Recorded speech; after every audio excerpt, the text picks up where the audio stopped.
Hello, my name is Tara Tace. This is my 11th year teaching kindergarten, and the purpose of me providing this professional development is to educate kindergarten through second grade teachers on foundational literacy skills. These grade levels and the skills that we're going to talk about today are arguably the most critical because they directly impact future literacy learning for all students, but especially struggling readers and multilingual learners. The teacher must have a comprehensive understanding of foundational literacy skills and how to teach them to lay a solid foundation. You would never build a house on wet concrete because the structure above it would crumble. You must have a solid foundation. Phonological awareness is the ability to hear and orally manipulate sounds and words, such as hearing and clapping syllables, identifying and producing rhyming words, identifying how many words are in a sentence, or words with the same beginning sounds. Having strong phonological awareness skills helps students use these skills in written print when beginning to learn how to read. Understanding syllables will later help students break multisyllabic words to be able to decode them, and rhyming will help students use analogies and make connections to problem solve unknown parts with known parts. For instance, if they know rhyming, the part in rhyming Ike in like, they can use this knowledge to figure out words like bike or hike. A fun, play-based, interactive on-set and rhyme game is to implement a game show. The teacher's the host and students take turns being the contestants and the audience members. You can display a variety of picture cards, and then the teacher can break the word of the picture into an onset and rhyme. And then the contestant says the word. If they get it right, then they get the card and also a point. As children gain proficiency, the teacher could say the word and the student could break the word into its onset and rhyme. And also the picture scaffolds could potentially be removed. Phonemic awareness is the most complex subcategory of phonological awareness. It's the ability to auditorily and orally manipulate the smallest sounds in speech. These small units of sound are called phonemes. Isolation is the ability to hear and say individual sounds and words such as k, a, t. Blending is the teacher saying those sounds and then the child saying cat. Segmenting is the opposite of that skill, where the teacher says the word cat and the child says the sounds for cat, k, a, t. Addition is the teacher saying add an S to the end of the word cat, and the student says cats. Deletion is just the opposite. Take the S off of the word cats, and the student says cat. Substitution is the more complex task. It's where you tell the student to change the C in cat to an M. What's the new word? Mat. Children will need the skill of blending to be able to decode words in text. So it has to go through the ear and off the tongue first, and then they can use this auditory and oral skill in their reading and their writing. When young readers encounter a CVC word in decodable text, they'll need to understand the alphabetic principle and use their letter sound knowledge and their blending skills to problem solve that unknown word. Also, children will transfer the skill of segmenting when they go to write words. A practical application for your classroom is to have students push counters into boxes to support the segmentation of sounds. Children could also use magnetic letters or write letters into the boxes with a dry erase marker on the laminated template. Writing letters would lower the scale of help because children would have to retrieve the letter from memory and write it instead of being provided with the magnetic letter. Systematic phonics is the explicit teaching of letter-sound correspondences. Orthographic mapping is the ability to connect sounds of a spoken word to its written form along with its meaning. Systematic phonics supports all learners, but especially struggling readers and multilingual learners. It promotes sight vocabulary and fluency and frees up cognitive resources for comprehension. Start by dictating a word and have students either write it or build it with magnetic letters. For example, in this case, it's the word bat. Have students blend the word by running their finger under it, and then ask the students to change the word to a different one. In this video, it will be changed to the word bad. The student will figure out which letter needs to change based on the new sound and change the word. It would look something like this. Pull down 3 letters to make the word bat.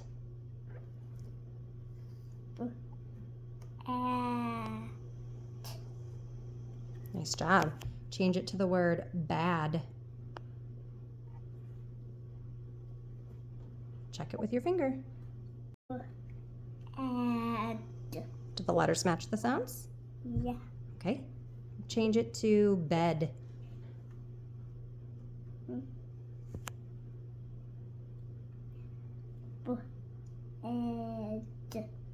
Bed. Good. Change it to red.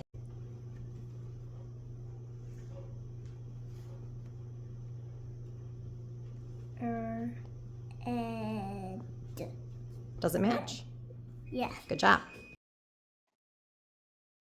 High frequency and irregular word instruction teaches the words that are seen frequently in text and don't follow usual patterns or phonics rules.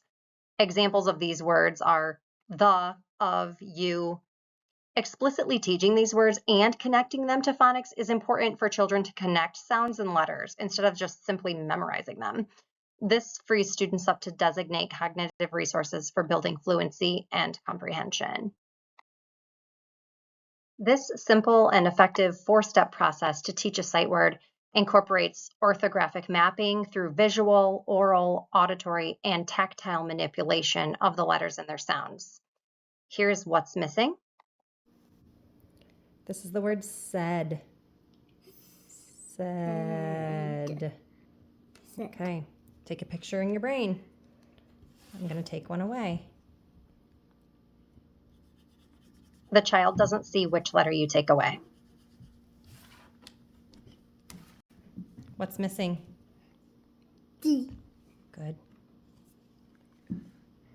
Okay. What's the word? Said. Okay. I'm going to take it away again.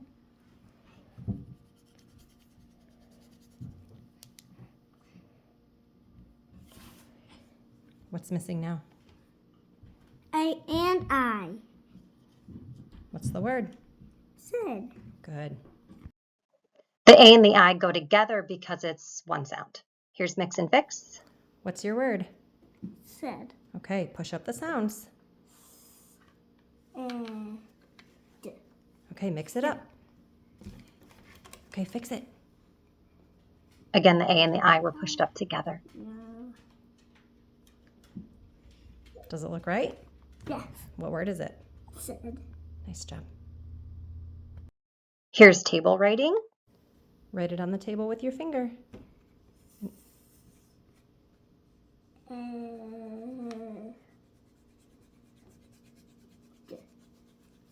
Said. And this is write and retrieve. Okay, now I'm going to cover it up. Write it from your brain.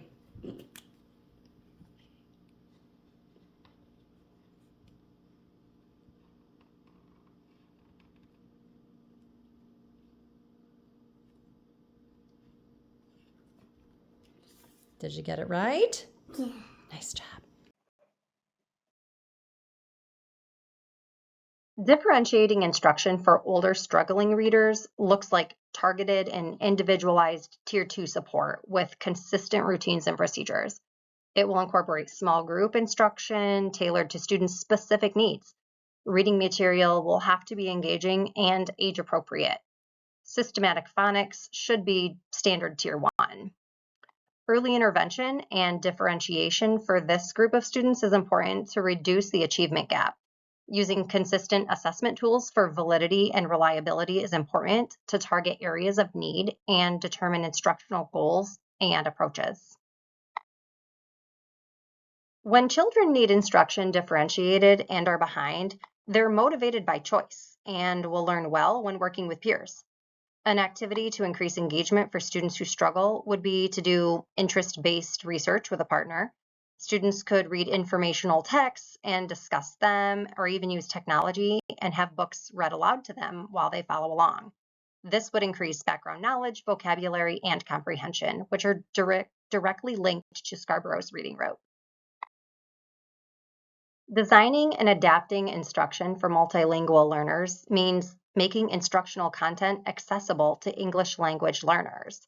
This could be using visual scaffolds, graphic organizers, or anchor charts to help students chunk their learning. It also might be providing them sentence starters or sentence frames as a support, and also prioritizing turn and talk opportunities with peers to support growth in oral language. Additionally, teaching explicit phonics and word recognition skills are critical. Incorporating games to promote word recognition skills and phonics is highly engaging and motivating for all learners, and it supports multilingual learners. These games can be modified to target specific needs. They can be used with early elementary students with letters and sounds or sight word matching, or older students can use this activity to match picture cards with vowel teams or prefixes and suffixes with root words. Get with your grade level team and brainstorm other engaging strategies and practical applications from each category to incorporate into your classrooms. You'll have 10 minutes and we'll share out to the entire group after you brainstorm and discuss with your small groups. Strong phonological and phonemic awareness skills are the first building blocks to lay a solid foundation for literacy proficiency. Layer on systematic phonics and orthographic mapping, along with high frequency and irregular word instruction, and you have reliable building blocks. This recipe is effective for all literacy learners, but especially struggling readers or multilingual learners. I'm providing you with an additional resource about the importance of phonological awareness for reading and writing. If you go to this link, it will take you to the article pictured. I encourage you to read it with your grade level team and discuss what you've learned and what you can apply within your classroom setting. Thank you for attending this professional development. I will now open up the floor to questions.